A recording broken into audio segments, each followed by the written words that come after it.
Hi friends, welcome to my channel YS village women. చూడండి, రోజైతే మంచి పొంగనాలు అయితే చేశాను. రాగిపిండితో చాలా హెల్దీ ఫ్రెండ్స్. బెల్లము రాగిపిండితో స్వీటు గుంత పొంగనాలు అయితే చేశాను. చూడండి ఎంత బాగున్నాయో. ఇవి చాలా బాగుంటాయి ఫ్రెండ్స్. చూడండి, ఇలా నోట్లో వేసుకుంటే ఇలా కరిగిపోతాయి మెత్తగా. ఇది ఎలా చేయాలనో చూపిస్తాను, రండి చేద్దాం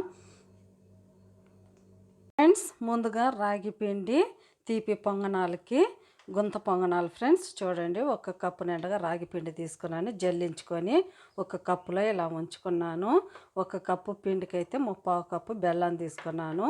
తీపి తినేవాళ్ళు ఇంకా కొద్దిగా ఎక్కువ తీసుకోవచ్చు ఫ్రెండ్స్. చూడండి, బెల్లం అయితే 3/4 కప్పు. కొద్దిగా ఎండు కొబ్బరి తీసుకున్నాను, పచ్చి కొబ్బరి అయినా తీసుకోండి. ఇలా సన్నాలుగా అయితే కట్ చేసి పెట్టుకున్నాను. కొద్దిగా క్రిస్పీనెస్ కోసం ఒక 2 స్పూన్లు అయితే బియ్య పిండి తీసుకున్నాను. కొద్దిగా ఇలాచి పౌడర్ తీసుకున్నాను. ఇప్పుడైతే ముందుగా ఈ బెల్లాన్ని కరిగించుకుందాం.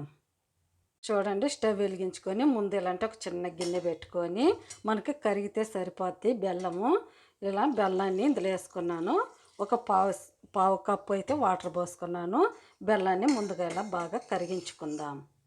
బాగా ఇలా కలుపుకుంటూ కరిగితే సరిపోద్ది ఫ్రెండ్స్. మనకు పాకం అయితే అవసరం లేదు. కొద్దిగా కరిగేదానికి నేను వాటర్ పోసాను.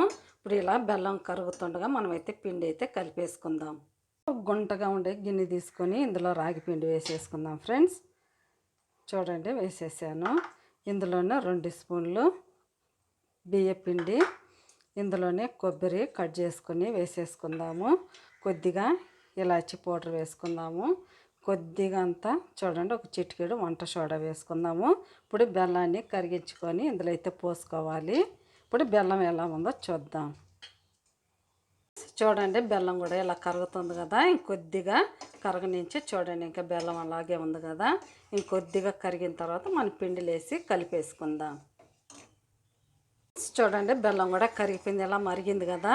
ఇప్పుడు స్టవ్ అయితే కట్టేసుకొని ఈ బెల్లం నీళ్ళని మనం పిండిలో పోసేసుకుందాం.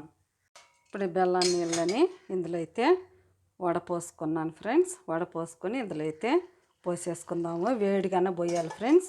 కొద్దిగా ఉడికినట్టు అవుతుంది అన్నమాట పిండి. అందుకే నేను ఇలా వేడివేడిగా పోసాను. ఇప్పుడు గంటితో ఇలా తిప్పుకుందాము. కొద్దిగా నీళ్ళు కనుక చాలకపోతే కొద్దిగా వాటర్ వేసుకుందాము. ఇప్పుడు అంతా అయితే కొద్దిగా తిక్కుగా మన పొంగనాల పిండిలాగా అయితే కలిపేసుకోవాలి. ఈ విధంగా అంతా కలిపేసుకుందాం ఫ్రెండ్స్. చూడండి, నేను పోసిన నీళ్ళు అయితే సరిపోలేదు. ఇంకొద్దిగా వాటర్ పోసుకుందాము. కొద్దిగా తిక్కుగా కలుపుకుందాము వాటర్ పోసుకొని. ఇలా అయితే కలిపేసుకున్నాను ఫ్రెండ్స్. చూడండి, ఈ థిక్నెస్లో ఉండాలి. చూడండి, ఇలా వేస్తే ఇలా ఉండాలి. కొబ్బరి వేసాను కదా, ఈ కొబ్బరి అక్కడక్కడ తగులుతూ తింటుంటే చాలా బాగుంటుంది ఫ్రెండ్స్. ఇప్పుడైతే మనము పొంగనాలది ప్లేట్ పెట్టుకొని పెనం పెట్టుకొని కాల్చేసుకుందాం. చూడండి, నేనైతే నెయ్యితో కాల్చుకుంటున్నాను. ఇది నేను ఇంట్లో చేసుకున్న నెయ్యి ఫ్రెండ్స్. ఇప్పుడైతే స్టవ్ వెలిగించుకొని పెనం అయితే పెట్టేశాను. ఇప్పుడు ఇందులో కొద్దిగా అన్నిట్లో నెయ్యి వేసుకుందాము. నెయ్యి తెచ్చేసుకుంటే చాలా బాగుంటుంది ఫ్రెండ్స్. అన్నిట్లో కొద్దిగా నెయ్యి ఇలా వేసేసుకుందాము. చూడండి, అన్నిట్లో అయితే నెయ్యి అయితే వేసేసాను. ఇప్పుడైతే కొద్దిగా మనము ఇలాంటి గిన్నెలో చిన్న గంటతో తీసుకొని ఇలా పొంగనాలు అయితే వేసేసుకోవాలి. కొద్దిగా చూడండి, ఇది నెయ్యితో చేస్తే చాలా బాగుంటుంది ఫ్రెండ్స్. అన్నీ ఇలాగే పోసేసుకుందాము. చూడండి, అన్నీ అయితే ఈ విధంగా పోసేసాను. ఇప్పుడు ఒక్కొక్కటి ఇలా తిప్పుకోవాలి ఫ్రెండ్స్. తిప్పేసుకుందాము. చూడండి, మధ్యలో అయితే తొందరగా కాలిపోయి అన్నీ కాలాలి. ఇవన్నీ తిప్పేసుకుందాము. ఈ విధంగా చాలా బాగుంటాయి ఫ్రెండ్స్. పిల్లలు స్వీట్ అడిగినప్పుడు ఇలా త్వరగా చేసేయచ్చు. చూడండి ఎంత బాగున్నాయో, తింటే చాలా బాగుంటాయి ఫ్రెండ్స్. అన్నీ అయితే ఇలా తిప్పేసుకుందాము. చూడండి, అన్నీ అయితే ఇలా తిప్పేసుకున్నాను. ఇప్పుడు కొద్దిగా సిమ్లో పెట్టుకొని ఇలా మూత పెట్టుకుందాము.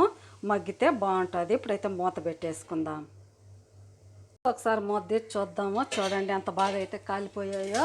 ఇప్పుడైతే స్పూన్తో తీసుకొని చూడండి, ఈ విధంగా కాలిపోయిన తర్వాత అటు ఇటు తిప్పుకొని ఇప్పుడైతే తీసేసుకుందాం. కొన్ని పక్కకి తీసేసాను ఫ్రెండ్స్. చూడండి, ఇవి కూడా బాగా కాలిపోయి ఇవి కూడా తీసేద్దాం. ఈ విధంగా అన్నీ తీసేద్దాం. ఫ్రెండ్స్ చూడండి అన్నీ అయితే ఈ విధంగా కాల్ చేశాను, ఎంత బాగున్నాయో, చాలా బాగుంటాయి ఫ్రెండ్స్. పిల్లలు స్వీట్ అడిగినప్పుడు ఇలా అయితే చేసి పెట్టచ్చు. చూడండి రాగి పిండి బెల్లం ఆరోగ్యానికి చాలా మంచిది కదా. ఇవి ఎలా అనిపించాయి ప్లీజ్ మీకు కనుక నచ్చితే నా ఛానల్ని సబ్స్క్రైబ్ చేయండి, సపోర్ట్ చేయండి, ఇతరులకు షేర్ చేయండి. మీరు సపోర్ట్ చేస్తే మరిన్ని వీడియోలు చేస్తాను. బాయ్, మళ్ళీ ఇంకొక వీడియోలో అయితే కలుద్దాం.